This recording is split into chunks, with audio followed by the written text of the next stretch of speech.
یہ کہ آقا علیہ الصلوۃ والسلام غار حرا میں ہیں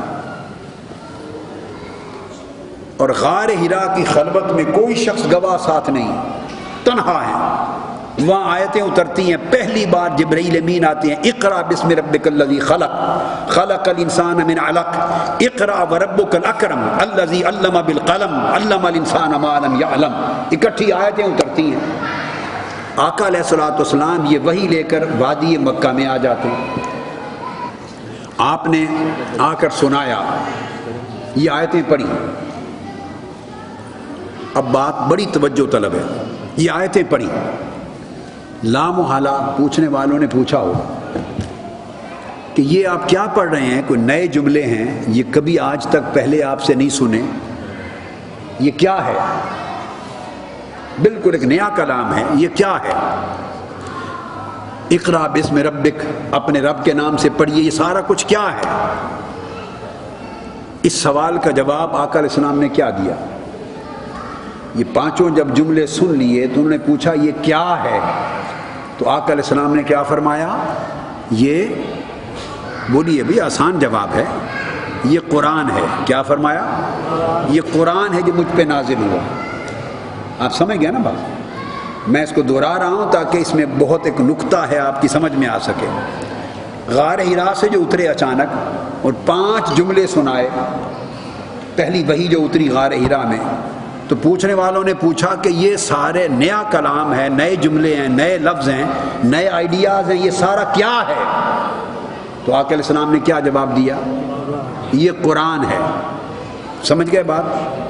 اب اس پر ایک سوال ہے، یہ جملہ پوچھنے والوں کے جواب میں کہ یہ قرآن ہے، یہ جو جملہ تھا، یہ جملہ اٹ سیلف قرآن کا جملہ ہے یا حدیث رسول؟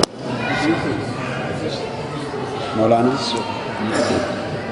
آقا علیہ قرآن تو وہ تھا جو آپ نے پڑھ کے سنا دیا، اقرا بسم ربک الذی خلق سے لے کر علم الانسان ما لم یعلم، 5 آیتیں پڑھ کے سنا دی، یہ قرآن تھا۔ بھائی جب قرآن پہلی بار پڑھا اسی پر تو سوال ہوا کہ یہ کیا ہے؟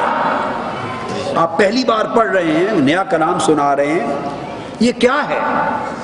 اس سوال کے جواب میں آپ نے فرمایا یہ قرآن ہے جو مجھ پہ نازل ہوا، اللہ نے میرے پر وحی فرمائی ہے، یہ اللہ کا کلام ہے، قرآن اترا ہے۔ یہ جو جملہ آقا علیہ السلام نے فرمایا ہوگا کہ یہ قرآن ہے جو میں نے پڑھا، یہ جملہ خود قرآن ہے یا حدیث ہے؟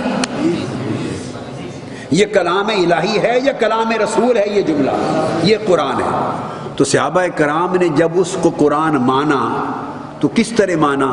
پہلے اس حدیث پر ایمان لائے یا ڈائریکٹلی قرآن پر ایمان لائے؟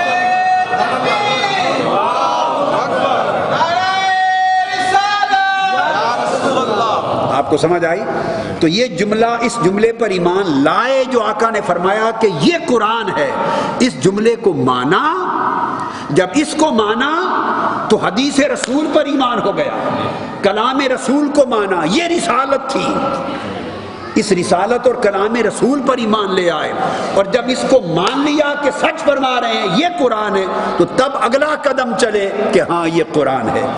تو ارے جب تک کلام رسول پر عقیدہ اعتماد نہ ہو، زبان رسالت پر اعتماد نہ ہو، نسبت رسالت پر پختگی نہ ہو، اور یہ تعلق جب تک قائم نہ ہو ان کی صداقت کے ساتھ، اور جب تک اسے پہلے نہ مانا جائے، بندہ قرآن کو نہیں مان سکتا۔ کسی کو کیا خبر کہ یہ قرآن ہے یا نہیں؟ جبرائیل کون ہے؟ کون لایا ہے؟ کس نے بھیجا ہے؟ کسی نے بھیجا بھی ہے یا نہیں؟ کسی نے خدا کو دیکھا؟ آج تک 15 صدیاں گزر گئیں، آپ میں سے کسی نے خدا کو دیکھا؟ بولیے۔ ابو بکر، عمر، عثمان و علی رضوان اللہ تعالی علیہ مجمعین، 1,24,000 صحابہ نے ان آنکھوں سے خدا کو دیکھا؟ اور آج تک کسی نے دیکھا؟ ارے 1500 سال سے 1.25 ارب ابھی مسلمان ہیں، یہ موجودہ 1.25 ارب، اور کتنے کھربوں مسلمان ہو چکے 15 صدیوں میں۔ ارے 1500 سال سے کسی کو رب مانتے چلے آ رہے ہیں، نہ دیکھا ہے نہ سنا ہے۔ 1500 سال سے کسی کو رب مانتے چلے آ رہے ہیں، خالق و مالک مانتے چلے آ رہے ہیں بغیر دیکھے، ارے کس کے کہے پر مانتے چلے آ رہے ہیں؟ زبان مصطفیٰ پر اعتماد کر کے مانتے چلے آ رہے ہیں، زبان رسالت پر اعتماد سے مانتے چلے آ رہے ہیں۔ تو قرآن کو قرآن مانا تو تب بھی زبان رسالت پر اعتماد کے ساتھ،